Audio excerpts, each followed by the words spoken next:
చెప్పారో అది మీ రీడింగా, ఎవరు రీడింగ్? ప్రభుత్వము పోలీసులు, వివిధ రాష్ట్రాల్లో పోలీసుల దగ్గర ఉన్న లెక్కలండి. నా రీడింగ్ అయితే కాదు, నేను వెళ్ళలేదు వెస్ట్ బెంగాల్. నేను మిమ్మల్ని అడుగుతున్నా, మీ దగ్గర డేటా ఉంటే చెప్పండి. భారతదేశంలో ఎన్ని లవ్ జిహాద్ కేసులు రికార్డ్ అయినాయి? ఏ రాష్ట్రాల్లో ఎన్ని ఉన్నాయి? ఏ రాష్ట్రాల్లో ఈ రకంగా హిందూ అమ్మాయిల్ని బలవంతంగా మత మార్పిళ్లు చేయించిన కేసెస్ ఎన్ని రికార్డ్ అయి ఉన్నాయి, రిజిస్టర్ అయి ఉన్నాయి? ఆ డేటాబేస్ ఏమన్నా ఉందా ప్రభుత్వం దగ్గర? మీరు దయచేసి అది చెప్తే నేను ఆన్సర్ చేస్తాను. మహారాష్ట్ర, ఒరిస్సా, మధ్యప్రదేశ్, ఉత్తరప్రదేశ్ ఇవన్నీ కూడా ఇవన్నీ మీరు అడిగారు. మీరు అడగక ముందే నేను ఆర్టీఐ కింద వేసాను, అక్కడి నుంచి తెప్పిస్తాను, రాగానే మీకు కూడా ఒక కాపీ పెడతా. ఒకటి. రెండు, కనపడుతున్న కేసుల్ని మీరు తీసి అవతల పారేస్తానంటే ఎట్లా గఫూర్ గారు? పెద్దలు కనపడుతున్న కేసులు మీ కళ్ళెదురు కనపడుతున్నాయి, అది లవ్ జిహాద్ కాదు అంటారు. బలవంతంగా మత మార్పిడిని మీరు అంగీకరిస్తారా ఒక మార్క్సిస్ట్ పార్టీ నాయకుడిగా? మీరు చెప్పండి. నేను చెప్పాను, కొంచెం వినండి. ఎందుకంటే ఇక్కడ ఇన్వాజన్ ఆఫ్ ఏది రిలీజియస్ ఇది కాదు, invasion of Hindutva philosophy, not Hindu philosophy. Invasion of Hindutva philosophy on the mass of Indian country. నేను అదే చెప్తున్నాను. ఎందుకంటే నేను గూగుల్ ఏమి ముస్లిమ్స్ది కాదు కదా, వికీపీడియా ముస్లిమ్స్ది కాదు కదా. అక్కడంతా నేను సెర్చ్ చేశాను, ఎన్ని కేసు రికార్డ్ అయినాయి ఏమిటి అనేటువంటి.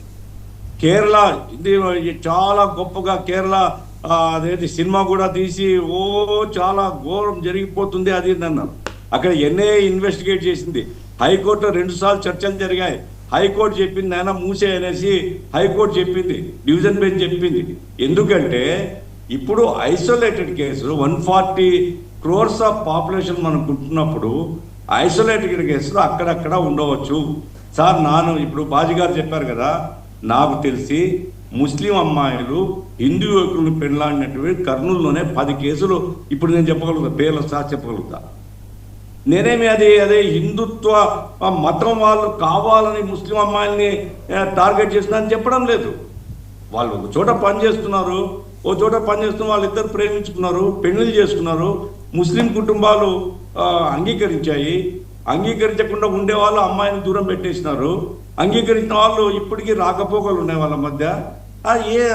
నాకే ఒక 2 కేసెస్లో, అంటే హిందూ అబ్బాయి ముస్లిం మహిళ పెళ్లి చేసుకున్న 2 కేసెస్లో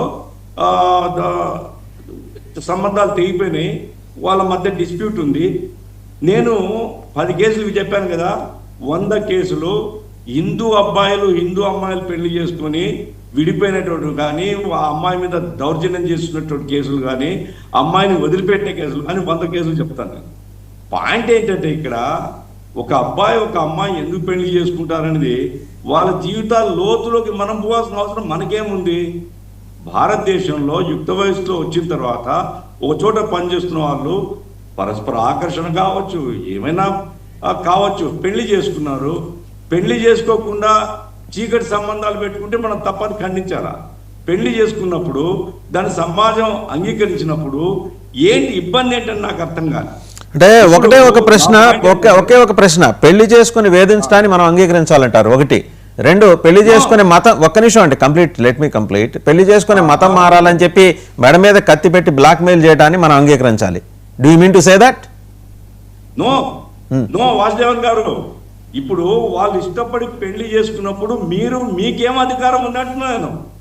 వాళ్ళిద్దరు ఇష్టపడి వాళ్ళు పెళ్లి చేసుకుంటే మీకేం అధికారం ఉంది వాళ్ళ మీద పెత్తనం చేయడానికి? ఈ లాఠీలు పట్టుకొని పోయి పార్కుల చుట్టూ తిరిగి కొట్టే అధికారం మీకెవరిచ్చిన చట్టంలో? మీరు ఈ రకమైనటువంటి దౌర్జన్యాలు చేస్తూ మళ్ళీ రెండో వైపు ఏంటంటే అన్యాయం జరిగిపోతుంది, అన్యాయం గుండెలు బాదుకోవడం ఏంది? నా పాయింట్ ఏంటంటే ఇక్కడ డేటాబేస్ కలెక్ట్ చేయండి. ముందు మీకు ధైర్యం ఉంటే, నిజంగా మీకు సిన్సియారిటీ ఉంటే డేటాబేస్ కలెక్ట్ చేయండి. సెంట్రల్ గవర్నమెంట్ మీదే కదా, డేటాబేస్ కలెక్ట్ చేయండి. నంబర్ 1. నంబర్ 2, ఈ రకంగా మత మార్పిళ్ళు ఎన్ని జరిగాయి పరిశోధన. ఇప్పుడు మీ ముఖ్తార్ అబ్బాస్ నక్వీ బీజేపీ నాయకుడు ఎన్ని పెళ్లి చేసినాడు హిందూ అమ్మాయిని? మనకేమి ముస్లిం అమ్మాయిలు దొరకలేదా? మరి వాడు పెద్ద నాయకుడు కదా, వాడిని ఏమన్నారు మీరు? ఇక్కడికి వచ్చేపాటికి ఈ దౌర్జన్యాలు చేస్తారు. నేను సార్ నేను గౌరవంగా చెప్తున్నా, నేను హిందూ అమ్మాయిని పెళ్లి చేసుకున్నా. మా మధ్య ఎప్పుడు పొరపచ్చలేవే, మేమే మతం మార్పిడి కండిషన్ లేదే. ఆమె మతం ఆమెది, నా మతం నాకేం, ఏ మతం మీద నాకు విశ్వాసం లేదు. నా పాయింట్ ఏంటంటే ఇక్కడ ఒక ఐసోలేటెడ్ అక్కడక్కడ జరిగిన ఇన్సిడెంట్ను పట్టుకొని అదేదో ఓవరాల్ జనరల్ ఫినామినా అన్నట్లు ఒక మతానికి వ్యతిరేకంగా విద్వేషాన్ని తెచ్చుకొట్టి ఇంకోటి అంటున్నారు, డబ్బు ప్రలోభ పెడుతున్నారు, యాక్షన్ తీసుకోండి. డబ్బు ప్రలోభ పెట్టి ఈ రకంగా మత మార్పిడి చేస్తే యాక్షన్ తీసుకోండి. ఎవరికి అభ్యంతరం అండి? మీరు యాక్షన్ తీసుకోండి. యాక్షన్ తీసుకోకుండా కంపెనీ క్యాంపెయిన్ ఒక మతానికి వ్యతిరేకంగా ప్రజల మధ్య విభజన తీసుకుని వచ్చి విద్వేషాన్ని వ్యాపింపజేయడం అనేది ఏ రకంగా సరైనది? ఈ దేశానికి మంచిదా? ఇది దేశానికి మంచిదా అంటాను. చొరబాటుదారులు దేశానికి మంచిదా? చొరబాటుదారుల సంఖ్య పెరగటం దేశానికి మంచిదా? ఎస్, చొరబాటు సంగతి వస్తాను నేను. ఇప్పుడు రవికిరణ్ గారు అన్నారు ఏమిటి అంటే జనాభా పెరుగుదల. మేబీ నేనేమి ఆ ఫ్యాక్ట్స్ వెరిఫై చేయలేదు కాబట్టి అని చెప్పి తప్పని నేను చెప్పను సార్. ఇప్పుడు ఆయన శర్మ గారు ఉన్నారు కదా అక్కడ అస్సాంలో మంత్రిగా, ముఖ్యమంత్రిగా, ఆయన చెప్పాలి సమాధానం. ఈ చొరబాటుదారులు ఎట్లా వస్తున్నారు, ఎక్కడి నుంచి వస్తున్నారు, వస్తే ఆ స్టేట్ గవర్నమెంట్ ఏం చేస్తుంది? ఇంతకుముందు ఏమనుకున్నాం, సెంట్రల్ గవర్నమెంట్ ఒక్కరికే సాధ్యం కాదు, ఇంత పెద్ద బార్డర్ ఉంది మంది, మరి స్టేట్ గవర్నమెంట్ గార్డుగా వస్తుంది. అక్కడ 34% అయినారు వాళ్ళు, 40% అయిందొచ్చు అంటున్నాడు ఆయన. ఆయన పాత కాంగ్రెస్ వాది. మరి ఆయన కాలంలో ఆ రోజులో కాంగ్రెస్గా సపోర్ట్ చేసి ఉండాలా, ఈ రోజు ఆయన చేతులు కూర్చుని ఉండాలి. ఈ డేటాబేస్ లేకుండా ఎంతసేపు ఉన్న విద్వేషం ఇది అజెండా పెట్టుకుని ఈ దేశాన్ని ఏం చేయదలుచున్నారు? నా పాయింట్ అది. ఏం వాళ్ళు పైన పారాషూట్ నుంచి దిగినారా? వాళ్ళు ఎక్కడి నుంచో చోటు నుంచి వచ్చి ఉండాలి కదా, పక్కన రాష్ట్రాల నుంచి. అస్సాం ఏం బంగ్లాదేశ్కు బార్డర్ స్టేట్ కాదు, అస్సాం ఇంకొక కంట్రీకి బార్డర్ కాదు, మరి పారాషూట్స్ తో దిగినారా? ఎక్కడి నుంచి వచ్చినారు? వస్తుంది స్టేట్ గవర్నమెంట్. మాట 1978లోకి వెళ్తే ఎక్కడి నుంచి వచ్చారో తెలుస్తుంది సార్, మీకు తెలియంది కాదు. ఖాత ఏంటంటే ఇక్కడ ఉన్న వాళ్ళందరికీ కూడా తెలియటం కోసం చెబుతున్నా. 1978లో ఏం జరిగింది మీకు తెలియంది కాదు. అడుగుతున్నాను అట్లా రవికిరణ్ గారు అడుగుతున్నాను. విశ్వాంత శర్మ ఏదో పేరుంది కదా ఆయన, హిమంతు బిశ్వ శర్మ. ఆయనకు ధైర్యం ఉంటే ఆ శర్మ గారికి ఇప్పుడు అక్కడ ఈ బయట వాళ్ళు ఎవరు, విదేశీయులు ఎవరు అని తేలింది. మొత్తం అంతా కూడా లిస్ట్ ఉంది గవర్నమెంట్ దగ్గర. సుప్రీంకోర్టు ఆధ్వర్యం జరిగింది. 19 లక్షల మంది విదేశీయులు ఉన్నారు కదా. నేను ఆ హేమంత్ బిశ్వ శర్మకు నేను డిమాండ్ చేస్తున్నా, లేదా భారతీయ జనతా పార్టీకి సంబంధించినటువంటి ప్రభుత్వాన్ని పార్టీని డిమాండ్ చేస్తున్నా, ఆ 19 లక్షల మందిని పంపించేసింది రాష్ట్రం నుంచి. ధైర్యం ఉందా మీకు? ఇప్పుడు జరుగుతుంది అదే కదా, పంపిస్తున్నారు కదా. ఇప్పుడు ఎక్కడ వెస్ట్ బెంగాల్ నుంచి పంపిస్తున్నారు, అస్సాం నుంచి పంపిస్తున్నారు. హకీంపూర్ నుంచి ఇప్పటికి, హకీంపూర్ నుంచి ఒక్క నిమిషం సార్, హకీంపూర్ బార్డర్ నుంచి ఇప్పటిదాకా వెళ్ళిన వాళ్ళ సంఖ్య 45 లక్షలు రికార్డెడ్. మీరు you can cross check with your communist friends in West Bengal. నేను మళ్ళీ వెస్ట్ బెంగాల్ మాట్లాడారు. మీరు కూడా అంత ఒక ఫిక్స్డ్ ఒపీనియన్ సార్. అక్కడ కనిపిస్తున్నాయి సార్ లెక్కలు, ఫిక్స్డ్ ఒపీనియన్ లెక్కలు కనిపిస్తున్నాయి, లెక్కలు కనిపిస్తున్నాయి. దయచేసి అస్సాంను రెఫర్ చేశారు కాబట్టి చెప్తున్నాను. బెంగాల్లో చొరబాటుదారులు, అస్సాంలో చొరబాటుదారులు ఎవరున్నా మాకేం ప్రేమ లేదండి. చొరబాటుదారులు మాకేం ప్రేమ ఉంటుంది చొరబాటుదారుల మీద? మీరు చట్టాన్ని అమలు చేయడంలో విఫలమై మీరు చొరబాటుదారులను అంగీకరించి మేమేదో సపోర్ట్ చేసే వాళ్ళన్నట్లు, వీళ్ళంతా వీళ్ళు వీరాయుధులు దేశాన్ని రక్షించే వాళ్ళన్నట్లు పోజులు చేస్తున్నారు. చొరబాటుదారులు ఎక్కడున్నా చొరబాటుదారులే. మీరు అంతర్జాతీయ న్యాయ సూత్రాన్ని పాటించండి, అంతర్జాతీయ చట్టాన్ని పాటించండి. ఆ రకంగా ఎవరైనా దేశం, ఇప్పుడు అమెరికా వాడు ఏం చేసినాడు? అమెరికా వాడు చేతులు కాళ్ళు కట్టేసి పంపించినాడు కదా. మీకు ధైర్యం అంటే పంపించండి. దానికి ఏదో ఒక మతం రంగు పులిమి, ఒక మతం పెరుగుతుంది, మతం అంతా చొరబాటుదారులు అన్నట్టు. బెంగాల్, అస్సాంలో ఏం చెప్తుందండి? 19 లక్షల మందిలో 12 లక్షల మంది హిందువులు, 7 లక్షల మంది ముస్లింలు. మరి ఎవరు చొరబడినట్లు? కాబట్టి ఇక్కడ సార్ నా పాయింట్ ఏంటంటే, ప్రతిదానికి మతం రంగు పుయ్యొద్దు, ప్రతిదానికి మతోన్మాద దృష్టితో చూడొద్దు. భారతదేశం మనందరి దేశం. భారతదేశంలో ఏ తప్పు జరిగినా హిందూ మహిళ పైన హిందూ భర్త దౌర్జన్యం చేసినా రక్షించాలా, మహిళలను రక్షించాలా. అట్లాగే హిందూ అమ్మాయిని పెళ్లి చేసుకొని ఎవరైనా ముస్లిం ఎవరైనా మోసం చేస్తే కఠినంగా శిక్షించండి. ఎవరికే అభ్యంతరం అండి? వాడెవడో తప్పు చేస్తే దానికి ఒక మతం రంగం చేస్తారు. మీరు శిక్షించండి, మీరు ఉరి తీయండి. మీ అబ్బాస్ అతను ఉన్నాడు కదా, అటువంటి పట్టుకొని ఉరి తీయండి, మాకేం అభ్యంతరం లేదు. మీరు అట్లా కాకుండా మతం రంగు పులిమి మీ కోపము ఈ మహిళల మీద జరుగుతున్న దౌర్జన్యం మీద కాదు. మీ కోపం అంతా ఏంటంటే హిందూ విభజన చేసి హిందూ వాళ్ళందరినీ మేము కాపాడుతున్నామని పోజుకోవడం కోసం. దయచేసి నేను మరీ విజ్ఞప్తి చేస్తున్నా, చేతులు మొక్కుతున్నా, ప్రతిదానికి మతం రంగు పోయొద్దు. ఒకటి, చొరబాటుదారులు యాక్షన్ తీసుకోండి. ఎవరైనా సరే మహిళల్ని బలవంతంగా మతమార్పు చేయిస్తే కఠినంగా శిక్షించండి, చట్టం చేయండి.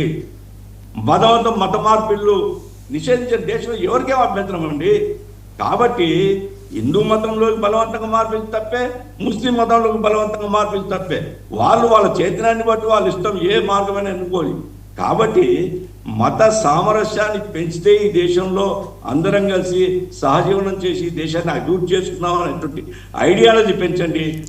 కాకుండా దానికి మతం రంగు పూసి మీరు మళ్ళీ మీ దగ్గరికి వస్తాంటే ఒకసారి ప్రొఫెసర్ మురళీ మనోహర్ గారి దగ్గరికి వెళ్దాం. సో ఏంటంటే ప్రొఫెసర్ మురళీ మనోహర్ గారు, గఫూర్ గారు కానీ బాజీ గారు అని చెప్పేది ఏంటంటే స్ట్రే ఇన్సిడెంట్స్ని పట్టుకొని don't try to generalise, don't pour mud on Muslim community అనేది వాళ్ళు అంటున్నారు. అంటే వీళ్ళంత బ్రాడర్ దృక్పథం, విశాల దృక్పథం ఆ చేసే ఇస్లామిక్ ఛాందస్వాద గ్రూపులకు ఉండదు కదా. బహుశా అది వారి గమనంలో లేదేమో. వారు ప్రస్తావన చేసేది ఏంటంటే ఎక్కడో 1-2 ఇన్సిడెంట్స్ పట్టుకొని లేని జిహాద్ని మీరు ఎందుకు సృష్టిస్తున్నారు, అంటే బీజేపీ వాళ్ళు ఎందుకు సృష్టిస్తున్నారు, దీని నుంచి ఏం బెనిఫిట్ వాళ్ళు డిరైవ్ చేయాలనుకుంటున్నారు, ఇది ఫ్రైటనింగే కదా. పెరిగిపోతున్న జనాభాని హిమంత్ బిశ్వ శర్మ, గఫూర్ గారి మాటలో చెప్పాలంటే శర్మ గారు లెక్కలకున్న ప్రామాణికత ఏంటి, ప్రాతిపదిక ఏంటి, ఇది వారు అడుగుతున్నది. నమస్తే అండి అందరికి, ప్యానలిస్ట్ పెద్దలకు అందరికి నమస్తే. నేను అర్థం చేసుకోగలను గఫూర్ గారి యాంగ్విష్. అండ్ ఇంకోటి we have to appreciate Ghafoor గారు, సీనియర్ పొలిటీషియన్. వారు ఈరోజు చెప్పారు మన డిబేట్లో, వారు ఒక హిందూ మహిళని వివాహం ఆడారు, వారి మధ్య ఎలాంటి పొరపచ్చాలు లేవు, ఎవరి విధానాలు వాళ్ళు అవలంబిస్తామని. అంటే ఇంత బ్రాడర్ ఇది దృక్పథం అందరికీ ఉంటుందనేది మనం అనుమానించాలి. వైస్ వేస్తారు రెండు వైపులా కూడా. నేను ఇక్కడ ఒక్క విషయంలోనే చెప్పట్లా, రెండో వైపు కూడా గఫూర్ గారు చెప్పిన రెండో మాటను కూడా నేను ఏకీభవిస్తాను. ఐడియల్ మ్యారేజెస్ అలాంటివి చాలా ఉన్నాయి దేశంలో, చాలా మంది చేసుకుంటున్నారు. ఇప్పుడు ఇంకా పెరిగినాయి కూడా. ఏది ఇష్టపడి పెళ్లి చేసుకోవడం, కలిసి ఉండడం, ఎవరికి వాళ్ళ మతాన్ని అనుసరించడం చాలా మంది జరుగుతున్నాయి. దాన్ని ఎవరం కాదనకూడదు, అది మంచిది కూడా. ఇంటర్ రిలీజియస్ కావచ్చు, ఇంటర్ క్యాస్ట్ కావచ్చు, ఇవన్నీ జరగాలి. సొసైటీ ఆ విధంగా ఆ ఫ్రీడమ్ ఉండాలి. దీన్ని ఎవరు కాదంటారండి. కనుక అభ్యుదయవాదులు మేమే అని అనుకోవడంలోనే ప్రాబ్లం ఉంటుంది. చాలా మంది అభ్యుదయవాదులు ఉన్నారు, కానీ అట్ ది సేమ్ టైం నిజాన్ని కూడా చూడడానికి, వినడానికి ధైర్యం ఉండాలి. ఇప్పుడు ఇక్కడ కాదు, మీరు కనుక పత్రికలు కొన్ని ఆర్టికల్స్ వరుస పెట్టి మలయాళం వస్తే మీరు చదవండి. కౌముది, మాతృభూమి, మలయాళ మనోరమ 2009 నుంచి ఇప్పటి వరకు ఒక 100 రిపోర్ట్స్ ఉన్నాయి, వందల ఆర్టికల్స్ ఉన్నాయి. ఒకటి కాదు, రెండు కాదు. 2009లోనే కాసర్గోడ్ జరిగినటువంటి సంఘటనలో జాకోబ్ పొన్నోజు అని చెప్పేసి డీజీపీ ఇచ్చిన రిపోర్ట్ ఉంది. ఏది హైకోర్టుకి ఇచ్చిన రిపోర్ట్ ఇది నేను చెప్పేది.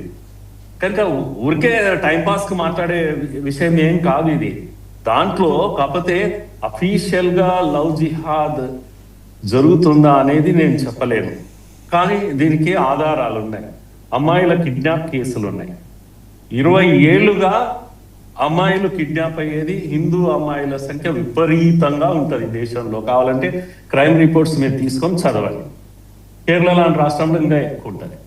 ఇప్పుడు చెప్తున్న అస్సాము, బెంగాల్ వీటన్నిటిలో ఉంది, రిపోర్ట్స్ ఉన్నాయి. నేను నా దగ్గర మొత్తం ఈ జడ్జిమెంట్ కాపీస్ కూడా ఉన్నాయి. ఏ రాష్ట్రాల్లో, ఒక్క కేరళ రాష్ట్రంలోనే తిరువనంతపురం, కొల్లం, అలపుజ, లేకపోతే ఇడుక్కి ఇలాంటి ప్రాంతాల్లో విపరీతమైన అమ్మాయిల యొక్క కిడ్నాప్స్ జరుగుతాయి. కిడ్నాప్ అంటే మాయమైపోతారు, మళ్ళీ ఎక్కడో ప్రత్యక్షమవుతారు. పెద్ద పెద్ద పోలీస్ ఆఫీసర్స్ పిల్లలు మాయమైపోతారు. దేశంలో అనేక రాష్ట్రాల్లో ఇవి జరుగుతున్నాయి. ఇది ఒక పద్ధతి ప్రకారమే జరుగుతుంది. దీనికి లవ్ జిహాద్ అందామా అనకూడదా అనేది వేరే విషయం. కనుక ఈ జరిగాక తర్వాత తెలుసుకుంటారు అమ్మాయిలు, అయ్యో నాకు మోసం జరిగింది అని చెప్పడము. ఆఫీసర్స్ కూడా, డాక్టర్స్ లేకపోతే ఈవెన్ పెద్ద పెద్ద ఆఫీసర్స్, నేను నా ఎగ్జాంపుల్ చెప్తాను ఊరికే, జస్ట్ మా ఆవిడ director medical and health Andhra Pradesh మొన్నటి వరకు. ఆమె క్లాస్మేట్ 1980లో, చాలా లక్ష్మి కర్నూలు, సార్ తెలియాలి, శ్రీనివాసరావు గారి కూతురు సార్, ఇది చాలా ఫేమస్ డాక్టర్ అక్కడ శ్రీనివాసరావు అంటే మెడికల్ కాలేజ్ ప్రిన్సిపల్ గా ఉంది. ఆ అమ్మాయి 80sలో ఇక్కడ నుంచి వెళ్ళేటప్పుడు ఎయిర్పోర్ట్ లో ఒక ముస్లిం అబ్బాయితో వెళ్తుంది, ఎందుకంటే అక్కడ పనిచేసే డాక్టర్ అతను ముస్లిం డాక్టర్ అని చెప్పారు. నేను చూసి కాస్త ఈ అమ్మాయికి అప్పుడు పెళ్లి కాలేదు, వెళ్ళింది అక్కడ శర మామూలే, ఇష్టపడ్డది, పెళ్లి చేసుకున్నది, ఓ పాప కూడా పుట్టింది. కానీ ఇండియాకి వచ్చినాక తెలిసింది ఆయనకు ఆల్రెడీ ఒక భార్య ఉంది, 8 మంది పిల్లలు ఉన్నారు, ఇప్పటికీ ఉంది. ఆయన చనిపోయాడు కానీ ఆమె ఉంది, ఆమె పాప. ఇలాంటివి మోసం మోసం మోసం. ఇది కర్నూలు కేసు కనుక సార్ చెప్తున్నా నేను. నరసింహారావు గారు ఇన్వాల్వ్ అయ్యి ఆయన వదిలేసి వచ్చాడు ఆ అమ్మాయిని అక్కడే దుబాయ్లో, సౌదీకి వెళ్ళి వదిలేసి వస్తే నరసింహారావు గారు, పివి నరసింహారావు వాళ్ళకి బంధువే, తెచ్చుకున్నాడు అప్పుడు. కనుక ఇలా చెప్తూ పోతే ఏంటండి నాకు అర్థం కాదు. ఒక విషయం నేను అంటాను, ఈ డెమోక్రసీ ఇది పెద్ద సమస్య. డెమోగ్రఫీ కారణంగా డెమోక్రసీ కూడా నష్టం అవుతుంది. పాత బస్తీలో ఏ హిందూ ఎన్నడూ గెలవడు, ఇది 100% గ్యారంటీ. ఇది కూడా ఉంది, ఏదో ఒక క్యారెక్టర్ ఇది. ముస్లిం జనాభా పెరుగుతూ పోయే దగ్గర మీరు దీనికి నేను మొత్తం రిపోర్ట్స్ ఏమంటే ఇస్తా, అంటే బార్డర్ స్టేట్స్ లో అన్నింటిలో కూడా, అస్సాం లేకపోతే బెంగాల్ ఇలాంటి రాష్ట్రాలన్నింటిలో, బీహార్లో మీరు చూడవచ్చు కూడా, ఇప్పటికి కూడా అనేక ఇవి ఉన్నాయి అసెంబ్లీ కాన్స్టిట్యుయెన్సీస్. స్లోగా ఇప్పుడు కళ్ళ ముందర మా దగ్గర మలక్పేట్ కనుక హిందూ ఇంద్రసేన్ రెడ్డి వరకు ఉండేది. తర్వాత ఇప్పుడు ప్రాణం పోయినా అక్కడ హిందూ గెలవడు, ముస్లిం జనాభా ఎక్కడెక్కడ వస్తే ఇది కూడా ఒక క్యారెక్టర్. ఇది ఎందుకు గెలవడు, ఏ పార్టీ అయినా సరే. నేనేమంటున్నా అంటే హిందూ కూడా గెలవాలి కదా, పోనీ అట్లా కాదు కదా. ఇది ప్రమాదం ఈ దేశానికి. కళ్ళు మూసుకొని పిల్లి పాలు కావినట్టు ఉంటా అంటే కుదరదు ఇది. మీరు బెంగాల్లో, నాకు మీరు పేరు చెప్పాలి వాసు గారు, కాంగ్రెస్ అపోజిషన్ నాయకుడు, చాలా బాగా మాట్లాడేవాడు, మొన్నటి వరకు గెలుస్తూ వచ్చాడు. అతను ఒక ముస్లిం క్రికెటర్ను అక్కడ మమతా బెనర్జీ పెట్టింది, గుజరాత్ నుంచి తెచ్చి పెడితే మొదటిసారి. ఆయన హిందూ, మీరు పేరు బహుశా మీకు గుర్తుంటది, పార్లమెంట్ లో బాగా మాట్లాడేవాడు, కాంగ్రెస్ నాయకుడు, కంటిన్యూస్ గా గెలుస్తూ వస్తున్నాడు. నేత అత్రిజన్ చౌదరి. Yes yes. అయితే ఇప్పుడు ఆయన క్రికెటర్ ఉన్నాడు కదా, అక్కడ నుంచి గుజరాత్ నుంచి తెచ్చి పెట్టింది ఆమె మమతా బెనర్జీ, ముస్లిం. ఎస్ ఆయన గెలిచాడు. మీరు ఇంకా 10 ఏళ్ళు చూడండి, ఆయన కానీ ఇంకో ముస్లిం గానే గెలుస్తాడు అంతే. ఈ కళ ముందు జరుగుతున్న విషయాలు కదా. కనుక డెమోగ్రఫీలో ప్రమాదం ఉంది. డెమోగ్రఫీ చేంజ్ కారణంగానే మనం పాకిస్తాన్, బంగ్లాదేశ్ ఇవన్నీ పోగొట్టుకున్నాం. ఇంకా పోగొట్టుకునేంత రిస్క్ తీసుకునే స్థితిలో దేశం లేదు. మీకు ఆక్రోశం ఉంటే తిట్టండి, బీజేపీని తిట్టండి, ఆర్ఎస్ఎస్ని తిట్టండి. కానీ దేశం ఏమవుతుంది అని నేను వరి అవుతున్నాను. కళ్ళ ముందు జరుగుతుంటే చట్టాల గురించి వాటి గురించి చెప్పే నీతులు చెప్పే వాళ్ళు చాలా మంది చెప్తూ ఉన్నారు. కళ్ళ ముందు జరుగుతూ ఉంది కదా, ఆపే శక్తి ఉందా ఎవరికైనా? చాలా మంచిది. ఏది ఇంటర్ రిలీజియస్ పెళ్లిలను నేను ఒప్పుకుంటాను. అంటే నేను ఒక మాట అంటున్నాను వాసు గారు, ప్రేమ కలుషితం అయిపోయింది. ప్రేమిస్తుంటే ఇంతమంది ఈ కాలుష్యం లేకుండే. ప్రేమ అనేది చాలా పవిత్రంగా ఉండాలి, ఇష్టపడాలంతే. ప్రాణం ఇవ్వాలి ఆ పిల్ల కొరకు, ప్రాణం ఇవ్వాలి ఆ పిల్లవాడి కొరకు. మతం ఏదైతే మార్చుకుంటే కూడా ఇబ్బంది ఏం లేదు. కానీ ప్రేమనే అనుమానాస్పదం అయిపోతే డౌట్, వీడు చేసుకున్నాక ఏం చేస్తాడో, నన్ను మతం మారమంటాడా, ఇది మారమంటాడా, సతాయిస్తాడా కదా. అబ్బాయినా నేను మాట్లాడేది. మళ్ళీ అమ్మాయిలే, హిందూ అమ్మాయిలే మొత్తం లేచిపోతుంటారు, ముస్లిం అబ్బాయిలు పెళ్లిళ్ళు చేసుకుంటుంటారు. ఇది కళ్ళ ముందు కనపడుతుంది. ఏదో దీనికి లెక్కలు కావాలి, మాకు డేటా కావాలి. అలాంటి కూర్చుందాము, పరిశోధన చేద్దాము, పత్రాలు తీసి పెడదాం. నా దగ్గర చాలా ఉన్నాయి అలాంటి పత్రాలు చెప్పాలంటే. కనుక రాష్ట్రాలు, బార్డర్ స్టేట్స్ లో ఎందుకు డెమోగ్రఫీ మారుతా పోతుంటది? ఇది ఇమిగ్రేషన్ కొత్త సమస్యనా? వాసు గారు, నేను అస్సాము, బెంగాల్ ఇవన్నీ నేను టూర్ చేశాను. బ్రహ్మపుత్రను ఒడ్డున పోయి మీరు కూర్చోండి. ఇప్పటికి కూడా ఈ సింపుల్ మీరేం చేస్తున్నారని చెప్పడం చాలా సింపుల్. ఇది 60 ఏళ్ల నుంచి ఏం చేస్తున్నారు అనేది సమస్య ఇక్కడ. బ్రహ్మపుత్రలో నీ ఇష్టం ఉన్నప్పుడు రావచ్చు, పడవలు ఈడ క్యాంప్ వేసుకోవచ్చు, పంట పండించుకోవచ్చు, విత్తనాలు వెళ్తే పంట పడుతుంది, మళ్ళీ వాపసు పెట్టుకుని పోతున్నారు. ఒకప్పుడు ఇలా ఉండేది. గణికాంత్ చౌదరి ఒకప్పుడు బొద్దంటే ఎన్నికలు పెట్టింది ఇందిరాగాంధీ, అక్కడ బలవంతంగా పెట్టింది. మీరు ఆ లెక్కలు చూడండి, 20 ఓట్లు పోలైన బూతులు ఉన్నాయి, 15 ఓట్లు పోలైన బూతులు ఉన్నాయి. చరిత్ర ఇదంతా కూడా. బ్రహ్మపుత్రలో హిందువుల రక్తం మారుతుంది అనేటువంటి స్టేట్మెంట్ మర్చిపోదు ఈ జాతి ఎప్పుడు కూడా. గణికాంత్ చౌదరి ఇచ్చిన స్టేట్మెంట్ ఇది. 70 ఏళ్ల చరిత్ర ఇదంతా కూడా. ఇంకా ఎన్ని భాగాలు పోవాలి, ఎన్ని రాష్ట్రాలు ముక్కలైపోవాలి? అది లవ్ జిహాద్ కావచ్చు, ఇంకొకటి కావచ్చు, అనేక కుట్రలు ఈ దేశంలో జరుగుతూ ఉన్నాయి. ఆక్రోశం అండి, బాధ. హిందూ ముస్లిం బాధ కాదు ఇది. దానికి హిందూ ముస్లిం ఉంటే ప్రాబ్లం ఏమన్నా? ఎందుకు లాయల్టీ టు ది నేషన్ మారుతుంది? నాకు అర్థం కాని విషయం. ధైర్యం ఉండాలి అడగడానికి. ముస్లిం అయితే హిందూ అయితే పడి చచ్చే వాళ్ళం, ఇక్కడ పుట్టినాం, ఇక్కడ చస్తాం కదా. కానీ వై లాయల్టీ చేంజెస్? ఇది నేను చెప్పలేదు, అంబేద్కర్ గారు చెప్పారు. విడిపోయాము, అందరూ విడిపోండి అని చెప్పారు. మనం చెప్తే మళ్ళీ కోపం వస్తుంది అందరికి. ఆయన మహానుభావుడు. కనుక ముస్లిం సాంప్రదాయత్వము అది ముస్లింలకే పరిమితం అని చెప్పాడు. ఆయన చెప్పాడండి ఇది. కనుక చరిత్ర నుంచి లెసన్స్ నేర్చుకోవాలి, కానీ ముచ్చట పెట్టడానికి కాదు కదా అండి ఇక్కడ కూర్చొని మాట్లాడేది మనము. This is my strong feeling అండి, ఎవరిని కించపరిచే ఉద్దేశం కాదు. బాజీ గారి దగ్గరికి వెళ్తాం. బాజీ గారు, పాపులర్ ఫ్రంట్ ఆఫ్ ఇండియా అని కేరళలో ఒక సంస్థ ఉందండి. అంటే కొన్ని వేల అల్ ఖైదాలని, జైషే మహమ్మదుల్ని, లష్కర్ తోయిబాల్ని మిక్స్లు వేసి బయట తీస్తే ఒక పిఎఫ్ఐ. అంటే అంత స్థాయిలో ఉగ్రవాదాన్ని పెంచి పోషిస్తున్నారు. హైకోర్టు ఎదురుగుండా వెహికల్లో వచ్చి ఆ వెహికల్ మీద, బస్సు మీద ఎక్కి హైకోర్టు జడ్జీలను బెదిరించిన నేపథ్యము, చరిత్ర ఉన్న సంస్థ. You can cross check with NIA records. మళ్ళీ నేను మీకు ఎక్కడిది సమాచారం అడుగుతాను, ముందరే చెప్తున్నాను. నేషనల్ ఇన్వెస్టిగేషన్ ఏజెన్సీ వాళ్ళని అడగండి, తీసుకోండి. వాళ్ళు ఏం చెప్పారంటే, వాళ్ళు డాక్టర్ని రాసుకున్నారు.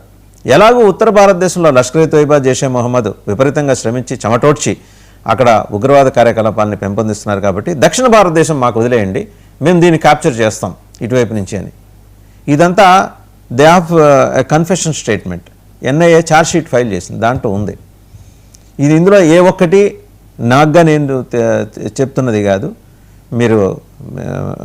మీరు కూడా ఆర్టీఐ, అంటే మేము చెప్పేది నమ్మాల్సిన అవసరం లేదు, ఆర్టీఐ వేసి తెప్పించుకొని దాంట్లో ఈ సమాచారం ఉంటుంది. దీన్ని ఒక థ్రెట్గా మీరు పోస్ట్ చేయట్లేదా బాజీ గారు? అంటే ఇప్పుడు ఉగ్రవాద సంస్థ, ఉగ్రవాద కార్యకలాపాలు చేసే ఎవరైనా కానీ ఉపేక్షించాల్సిన అవసరం లేదు. థ్రెట్టే డెఫినెట్ గా, కానీ ఉపేక్షించాల్సిన అవసరం లేదు. ప్రభుత్వాలు ఎందుకు ఉన్నాయండి? ప్రభుత్వాలు అందుకే ఉన్నాయి. ప్రభుత్వాలు ఎందుకున్నారు? ఈ దేశ ప్రజల్ని రక్షించాలి, దేశాన్ని రక్షించడం కోసమే ప్రభుత్వాల బాధ్యత. మేము దాన్ని సమర్థించాం. ఏ ఉగ్రవాద సంస్థ అయినా, కొత్త సంస్థలు పుట్టుకొచ్చినా, పాత మీరు చెప్తున్న ఫిగర్స్ నార్త్ ఇండియాలో ప్రభావితం అవుతున్న లష్కర్ తోయిబా కానీ అవి కానీ ఎవరినైనా కానీ ఈ దేశం నుంచి తరిమేయాల్సిందే, ఉండటానికి వీల్లేదు. దాన్ని ఎవరు సమర్థిస్తారండి? దానికి ఇప్పుడు లవ్ జిహాద్కి ఎలా ముడిపెడతారు మీరు?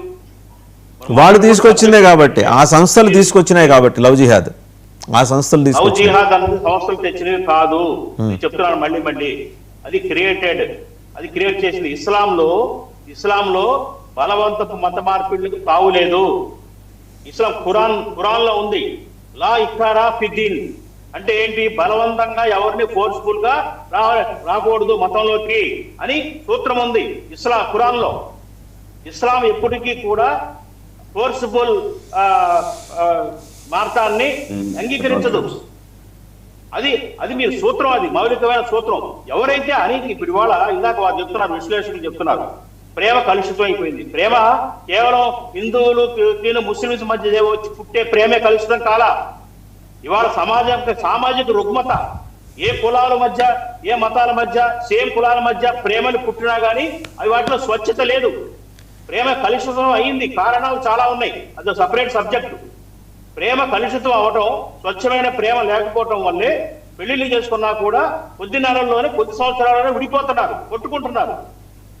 ఇవాళ మీరు చరిత్ర చూస్తే కనుక భారతదేశంలో కోర్టుల కేసుల్లో చూడండి, ఇవాళ అనేక జంటలు పెళ్లిళ్ళు చేసుకుని కొద్ది కాలానికి విడిపోతున్నారు. కుల మత రహితంగా జరుగుతున్న ప్రక్రియ ఇది. అది ఒక మతానికో కులానికో కాదు. కానీ నేనేమంటానంటే, లవ్ జిహాద్ అన్నదాన్ని ఒక క్రియేట్ చేసి, దీన్ని ప్రచారం చేసి మత వైషమ్యాల్ని రెచ్చగొడతా ఉన్నారు. భయభ్రాంతుల్ని ముస్లిం యువకుల్ని టార్గెట్ చేసి వాళ్ళని అరెస్టులు చేయడం జరుగుతుంది. ఇవాళ ముస్లింస్ యువకులు ఎవరైనా నాన్ ముస్లిం యువతతో మాట్లాడాలంటే భయపడే ఉత్తర భారతదేశంలో సంగతి చెప్తున్నా. మనకేం ప్రాబ్లం లేదు, ఇక్కడ మనకేం ప్రాబ్లం లేదు, మనకు అవసరం కూడా లేదు. కానీ నేను చెప్తే కొన్ని రాష్ట్రాల్లో యూపీలో ప్రధానంగా భయకంపితులు అవుతున్నారు. చిన్న పిల్లలు 10th క్లాస్ చదివే పిల్లాడు కూడా నాన్ ముస్లిం అమ్మాయితో పిల్లలు స్నేహం చేయాలంటే ప్రేమ కాదు కదా, మామూలుగా మాట్లాడాలంటే భయకంపితులు అయ్యే పరిస్థితులు క్రియేట్ చేస్తున్నారు. ఇది కరెక్ట్ కాదంటున్నాను. తప్పులు చేస్తే ఎవరైనా కానీ శిక్షించాల్సిందే. ఎవరు ఇస్లాం ప్రోత్సహించదంటే బలం మీరు అనుకుంటున్నారు. గతంలో పూర్వ చరిత్రలో ఏదన్నా ఈ క్రిస్టియన్స్ ఇస్లాంస్ మత మార్పిడి కోసం జరిగిన ప్రయత్నాలు జరిగి ఉండొచ్చు గాక, ప్రస్తుత ఆధునిక సమాజంలో మత మార్పిడిలు బలవంతంగా చేసే పరిస్థితి లేదు. మరి నేను ఇస్లాం గురించి చెప్తున్నాను, ఇస్లాంలో అది లేదు. ఇస్లాం బాజీ గారు యూఆర్ అన్ ఎక్సెప్షన్, మీరు కానీ గఫూర్ గారు కానీ ఎక్సెప్షన్. ఎందుకంటే బ్రాడర్ పర్స్పెక్టివ్ ఉన్న ఫ్యామిలీస్ నేపథ్యం నుంచి వచ్చారు కాబట్టి. కాదు, నేను మిమ్మల్ని అప్రిషియేట్ చేస్తున్నా. వినండి బ్రాడర్ పర్స్పెక్టివ్ ఉన్న ఫ్యామిలీస్ నేపథ్యాల నుంచి వచ్చినారు కాబట్టి మీ విశాల దృక్పథం ఉంటుంది. అందరికీ లేదు కదా అక్కడ మిగిలిన చోట్ల. అది చెప్పి లేదండి, మీరు అందరూ అనద్దు. కొద్ది మంది ఉంటే ఉండొచ్చు కాక, ఏదో అది స్వల్పమైన సంఖ్య. వాళ్ళు ఏరిపారేయమంటున్నాం, అది స్వల్పమైన సంఖ్య. ఎవరిని కూడా బలవంతాన మనం మార్చలేము, మతంలోకి ఆచరించలేము. ఇస్లాంను ఆచరించడం అంటే చాలా కఠినమైన నియమాలు ఉంటాయి. అంత తేలిగ్గా ఇస్లాంలోకి మారిపోయి 5 పూట్ల నమాజ్ చదివి ఖురాను షరియాని అనుసరిస్తూ ఖురాన్ పఠిస్తూ జీవితాలు సాగించాలంటే అంత తేలిక కాదు. రైట్, సమయం కూడా పూర్తిగా వస్తుంది. ఒకసారి ఫైనల్ గా రవికిరణ్ గారు ప్లీజ్ కంక్లూడ్ అండి. రవికిరణ్ గారు ఒకసారి, గఫూర్ గారు ఒక్క నిమిషం, గఫూర్ గారు ఒక మాట మాట్లాడతారట విందాం ఒకసారి. ఇప్పుడు నాకు మురళీ మనోహర్ గారికి భావజాలంలో చాలా తేడాలున్నా నేను అప్రిషియేట్ చేస్తున్నా. ఆయన ఈ రోజు మాట్లాడిన మాటలు ప్రేమ కలుషితమైంది అనేటువంటి దాన్ని మాత్రం బలపరుస్తున్నానండి. ప్రేమ స్వచ్ఛత అనేదే కాపాడుతుంది కుటుంబాన్ని, నంబర్ 1. నంబర్ 2 ఏమంటే పిఎఫ్ఐ అనేటువంటిది కేరళలో ఉంది కదా, పిఎఫ్ఐని బ్యాన్ చేసి ఉండవచ్చు, కానీ ఎస్డిపిఐ పేరుతో దాని యాక్టివిటీస్ దేశంలో జరుగుతున్నాయి. ఎందుకు సెంట్రల్ గవర్నమెంట్ అనుమతిస్తుంది నాకు అర్థం కాలేదు. కాబట్టి సార్ పిఎఫ్ఐని చూపించో, జమాతే లేదా సిమిని చూపించో, లేకుంటే జైష్ మొహమ్మద్ చూపించో, బ్రాండే మీరు అటువంటి టెర్రరిస్టు లేదా ఎక్స్ట్రీమిస్ట్ ఎలిమెంట్స్ ను వాళ్ళని కంట్రోల్ చేయండి, ఏం అభ్యంతరం లేదు. రైట్, రవికిరణ్ గారు మాట్లాడారు. అదే నా రిక్వెస్ట్. రైట్, రవికిరణ్ గారు ప్లీజ్ కంక్లూడ్. సార్, ఇప్పుడు మనం ఎన్ని మాటలు చెప్పుకున్నా అండి, గ్రౌండ్ లెవెల్లో పరిస్థితులు ఒకే ఖురాన్లో అలా ఉంది, బలవంతం మత మార్పిడి చేయకూడదు, ఎవరు చేయకూడదు రాసి ఉండొచ్చు. కాకపోతే చరిత్రలో కూడా జరిగింది ఏంటంటే అక్బర్లు బాబర్లు వీళ్ళందరూ చేసింది ఏంటంటే అది మరి బలవంతం మత మార్పిడులు కాదా? టిప్పు సుల్తాన్ చేసింది ఏంటి బలవంతం మత మార్పిడులు కాదా? మరి ఖురాన్ అప్పుడు ఖురాన్ వేరు, ఇప్పుడు ఖురాన్ వేరా? అక్కడ దాకా ఎందుకు? 7-8 ఏళ్ల క్రితం నేను కాకినాడలో నడుచుకుంటూ వెళ్తుంటే ఒకడు వచ్చి నా దగ్గరికి, క్రిస్టియన్ మా జీసస్ క్రైస్టే దేవుడు, మీ దేవుడు కాదు, మీరు వచ్చి క్రిస్టియన్ జాయిన్ అయిపోయి నన్ను అన్నాడు. జోళ్ళు వచ్చి కొడుతున్నా ఎదవా అంటే పారిపోయాడు. మా పనమ్మాయిని ఒకడు వచ్చి 2000 హౌస్ మేడ్, పనమ్మాయిన కొడుకు హౌస్ మేడ్ ఒకడు వచ్చి 2000 ఇస్తాను నువ్వు మత మార్పిడి అంటే ఆ అమ్మాయికి నేను సెల్యూట్ కొట్టాను. ఎందుకు తెలుసా? ఆ అమ్మాయి ఏమో తెలుసా, నీకు 3000 ఇస్తాను నువ్వు హిందువుగా మారిపో అని చెప్పాను. ఇది ఎక్కడో జరగట్లేదు, మన చుట్టే, నా ఇంటి చుట్టూ జరుగుతుంది. నా ఇంట్లో జరిగి, మురళి గారి ఇంట్లో జరిగి, గఫూర్ గారి ఇంట్లో జరిగి, బాజీ గారి ఇంట్లో జరుగుతుంటే ఈ సమస్య లేదు కాదు, ఇదంతా అభూత కల్పన, ఇదంతా కాదు, బలవంతంగా చేయకూడదు, మా బైబిల్లో లేదు, మా గ్రంథం లేదు, మరి మనం మోసం చేసుకుంటాం కాదా అండి? జరుగుతున్న అకృత్యాలు జరుగుతున్నాయి కదా మన చుట్టే. నాకు తెలిసి చిన్న ప్రపంచం జరుగుతుంటే ఈ దేశం మొత్తం ఏం జరుగుతుంది, ఎన్ని సమస్యలు వస్తున్నాయి. సో మనం ఇది పిల్లి కళ్ళు మూసుకుంది అడుగు. ఈ రోజు వెస్ట్ బెంగాల్ చూడండి, 3 నెలల క్రితం ముర్షిదాబాద్ లో వక్ఫ్ చట్టం మీద ముర్షిదాబాద్ లో అలర్లు వేసి హిందువులు తగలబెట్టారు, హిందువుల మహిళల్ని రేప్ చేశారు. మన కళ్ళ ముందు కనపడలేదా? 2021 ఎన్నికలు జరిగిన వెస్ట్ బెంగాల్ లో మమతా నుంచి గెలిచాక ఎన్ని గ్రామాలు హిందువుల దాడి చేసి అస్సాం నిజం కాదా? నేనేంటంటే మన కళ్ళ ముందు జరుగుతున్నాయి కూడా కాదని చేస్తే రేపు మన దేశానికే ప్రమాదం. ఒక నిమిషం అండి, లెట్ హిమ్ కంప్లీట్. బాజీ గారు లెట్ హిమ్ కంప్లీట్ అండి. మీరు మాట్లాడలేదు కదా, let him complete. Okay, Ravikiran please. నేనేంటంటే మన కళ్ళ ముందు ఇటువంటివన్నీ జరుగుతున్నప్పుడు ఇది హిందూ ముస్లిం గొడవ కూడా కాదండి, ఈ దేశ భద్రత గొడవ కూడా. ఇది ఎవరో బయట నుంచి వచ్చేసి కొన్ని రాజకీయ కమ్యూనిస్ట్ పార్టీలు వెస్ట్ బెంగాల్ చేయలేదు, ప్రోత్సహించలేదా ఈ యొక్క ఇన్ఫిల్ట్రేషన్ ని? ఇది మమతా బెనర్జీ గారు చెప్పారు కదా, పార్లమెంట్ లో చెప్పారు, అప్పుడు మంత్రిగా ఉండి కన్నీళ్ళు పెట్టుకున్నారు ఇలా చేస్తున్నారని చెప్పి, మళ్ళీ ఆవిడ అధికారుల గురించి అదే పని చేశారు. దశాబ్దాలుగా మీరు ఇలాంటి పొరపాటుని ప్రోత్సహించి ఓటు బ్యాంక్ మార్చుకొని ఈ రోజు వెంటనే అరికట్టచ్చు కదా అంటే అరికట్టారు. అలా పరిస్థితి అస్సాం ఏంటి, అస్సాం అటు నేపాల్ నుంచి వచ్చేస్తున్నారు, ఇటు బెంగాల్ నుంచి వస్తున్నారు. ఎన్ని పోవచ్చు వెస్ట్ బెంగాల్ టీఎంసీ ఇప్పుడు 2020 ఈడీ ఒక నివేదిక ఇచ్చింది, ఏది 5,000 ర్యాకెట్లు. ఏ ర్యాకెట్? ఇలా పాస్పోర్ట్లు, ఆధార్ కార్డు ఇచ్చేది ర్యాకెట్ వెస్ట్ బెంగాల్ పట్టుకున్నారు, పశ్చిమ బెంగాల్ తీసుకొచ్చి కడతా ఉండి అక్కడ ఆగట్లేదు. విజయవాడ ఈ సమస్య కదా అందరూ. Right right certainly we will discuss all these things Ravikiran గారు. ఈ మీరన్న అంశాలన్నీ కూడా అన్ని అంశాలు మళ్ళీ ఇంకోసారి మాట్లాడుకుందాం తప్పనిసరిగా. Thank you very much for watching